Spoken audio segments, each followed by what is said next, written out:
Chapter 33. The rising sun sets on the golden land of Japan. As Hotaru and her grandma reach the paved road, they look upon the shimmering grass, which has a color like wheat due to the sun's presence, and blooming sakura trees with pink petals gracing the fertile soil. The wooden houses with straw roofs are far and few between, with the land mostly preserved for fresh crops. Hotaru takes everything in as nostalgia fills her mind, a time in which her biggest worry was getting home before dark. Not only is the sun warm like a soothing bath, but the scent of flowers and crops make the town feel like an outdoor spa. When was the last time you've been here, dear? Hotaru takes a calming breath, absorbing the beautiful atmosphere. Far too long. After Dad left a few years ago, I hadn't had a chance to leave Aliahan. I'm sorry, dear. I should have set time aside so you could visit your grandma. I was okay. I had Isamu and the others around. She chuckles. I remember one time, about when I was around 10. I was talking about how much I missed home, and they set a surprise by painting the fallen leaves pink and setting it in front of my doorstep. However, my mom found them first and yelled at us for taking leaves from the pile in our backyard. Looks like I'm gonna have to give your mother a good talk. No one ruins my granddaughter's playtime, she said with a generous smile. How is she doing? She's fine. Still shouting at me when I'm late back home, or not up before breakfast. She was worried about me leaving home, though. I have found the time to send letters, but with how much is happening, I'm afraid it will be a while before I visit. Pimiko's face slightly flinches. She makes it appear to be the calming gust of wind causing the reaction, but Hotaru sees a bleak sorrow in her eyes. Hotaru has learned from only a short time how much of an actor her grandmother is, but at the same time, she has grown better at reading people. I wish there was something I could do to cheer her up, Hotaru thought. However, only one thing repeats in her mind, the thing she has been asking since the departure of her son. Save the world. It makes sense. She loves you very dearly and wishes for you to be safe, especially after what happened to her husband. She sighed, with her head turned forward. Sitting atop a hill lies Japan Castle. The castle walls are decorated with a golden paint, and it stands 2 stories tall, with a crimson balcony that surrounds the castle, with a matching railing. The stairs up are paved with rectangle clean stones, and before the first step is a red tall torii. She plants her foot on the first stone, and a voice calls out, "Hotaru!" he shouted, with 2 more shortly following. She lifts her head up to the castle, where the sun peeks through, and is tackled on the spot. She is knocked back, but keeps her feet stationed to the floor. "We missed you so much," Aziza shouted in her ear. Isamu and Fedir quickly join in, locking their arms around her like a human cell. "You can let go now," she coughed out. "Sick of us already?" Isamu teased. "Maybe we should have waited a bit longer." "Don't even joke about that." He leans his head away from her as she glares into his soul. "Sorry, Aziza. Nevertheless, we are glad to have you back." "I am too." "Seems you're all the same as well," Hotaru replied with a cocky grin. Isamu and Fedir let go, with Aziza still wrapped around like a belt. "Pimiko found us in the shrine and she told us to wait in Japan for your return. After she left, it felt like days went by."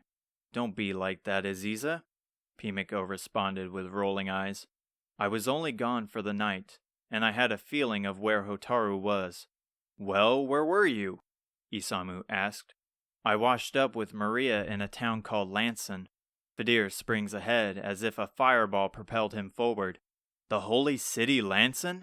Please, Hotaru, you have to tell me about it. I hear the town has a huge cathedral with a grand statue of the goddess herself. Please tell me you saw it." She scratches her head. From what she recalls, the cathedral was massive with dozens of winding halls, filled with statues and paintings of religious figures. Most carried texts beneath them of several centuries. It wasn't until several minutes of mindless wandering she reached a chamber where a man in exotic robes, adorning expensive jewelry and rosaries, explained to her the cathedral's underground secrets. It was a staircase hidden at the center of the nave, where to reveal its presence, a switch on a massive marble statue needed to be pushed.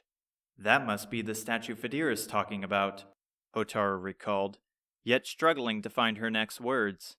Now how am I going to tell him I had my mind on other things? Like where he was. That's what that was? She finally cobbled out. Was it as pretty as they say? Like a true reflection of what she looked like at the beginning of time? She shrugs.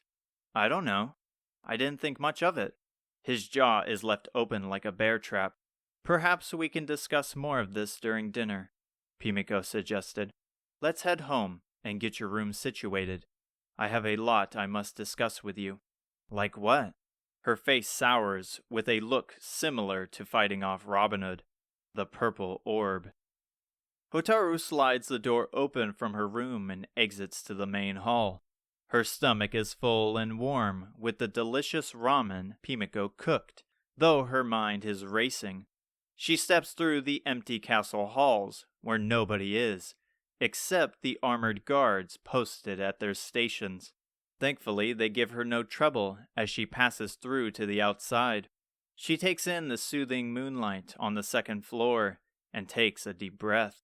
The purple orb is close, and once that is reclaimed, we will have all 6 in our possession. Then our assault on Necrogon begins. I don't know if I can do this. Everything happened so fast, and Baramos is tougher than anything we have faced. At least Grandma is the one to instill the idea in my head. I just don't get it. She is the strongest person I know, and she can't bring an end to his wrath?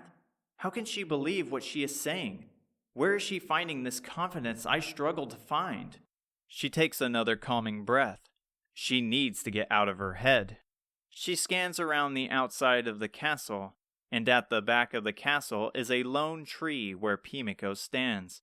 She has a bouquet of flowers she places down and looks to the undisturbed soil with her hands clasped together. A grave? No, it couldn't be.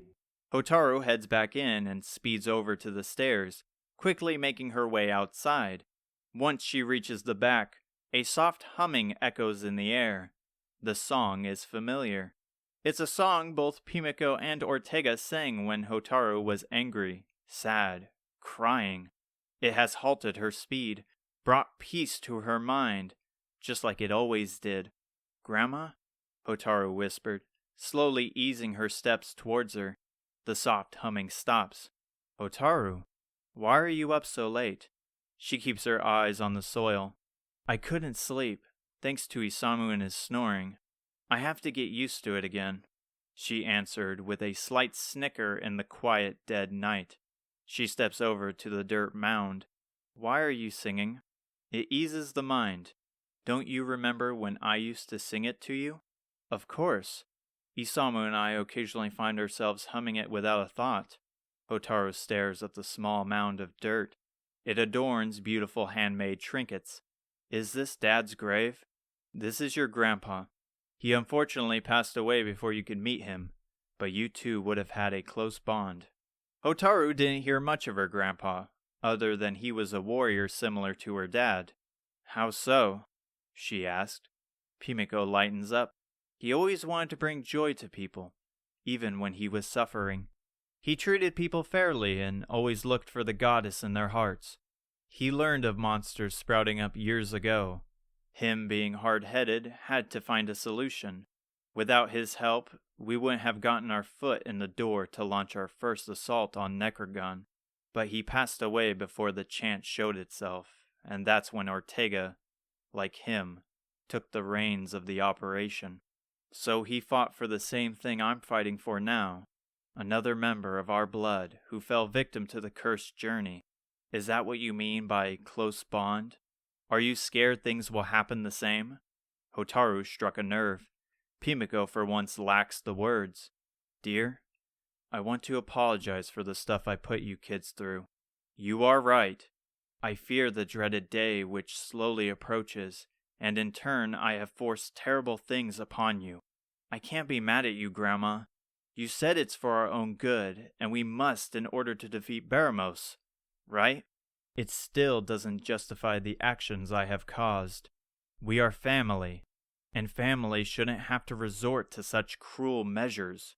Is this about what Maria said? Is what she said true? Your father went through the same trials you have, suffered the same pain. I felt terrible for pushing him through so much, but it hurt me more when it wasn't enough. I play this role because I need you to be ready and unwavering, and we are. Your friends say the same thing. Then are you ready to discover the truth? Stand face to face with whatever may lie ahead on this dangerous road? Yes, I understand what must be done, and I will succeed not only for Dad and Grandpa, but for you. Listen well, dear. To the east of here is a cave seeping with magma. Once past the unbearable heat, there awaits a monster known as Orochi, who has been a menace to Japan for centuries. The monster was thought to have been slain. However, we recently discovered with the use of the purple orb, it was able to survive, keeping its youth and strength. Slay the beast, and reclaim the purple orb. That is my final trial. So the orbs can grant power. Fedir mentioned during his flight to Minoza, he felt an overwhelming power coursing through his body. He was able to sense Aziza not only through his eyes, but ears and scent. He described it like the goddess was there with him. Could that have been because of the silver orb? Perhaps so. Either way, this fight will be your hardest yet. And promise me that after this point you will have no doubt in your heart that you will always push forward no matter what happens. Of course, Grandma. We will set out first thing in the morning, and then when we get back we can share a meal before the final battle. She turns around with a smile on her face, a smile Hotaru hasn't witnessed in a long time, a smile that shines like the golden sun at dawn. I would love that. Now come here and give your grandma a hug. Her arms are wide open, and Hotaru jumps into it like a warm blanket. Just know that I love you, dear, and no matter what may come, I will always love you. She brushes her hair and softly hums the tune from before. I love you too, Grandma, she murmured as she snuggled into her white silky nightgown.